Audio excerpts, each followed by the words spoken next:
నమస్కారం. ఘంటారావానికి స్వాగతం. ముందుగా ప్రధానాంశాలు. రాష్ట్రంలో రైతు బంధు ఎప్పుడో బంద్ అయిందన్న బీఆర్ఎస్. ఇప్పటికైనా ఏం చేశారో ప్రజలకు సమాధానం చెప్పాలని కేటీఆర్ డిమాండ్.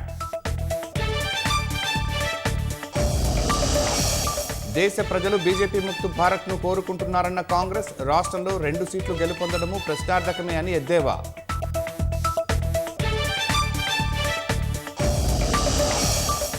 తమిళనాడు రాజకీయాల్లో కీలక పరిణామం. విజయ్ సర్కారును కూల్చేందుకు కుట్ర పన్నారని ముగ్గురిపై కేసు.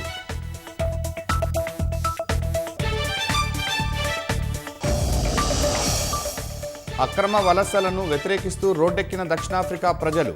నిరుద్యోగం, నేరాలు పెరుగుతున్నాయంటూ ఆందోళన.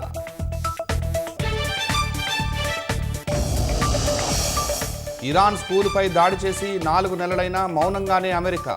వైట్ హౌస్ నుంచి రాని పశ్చాత్తాపం, స్పష్టమైన ప్రకటన.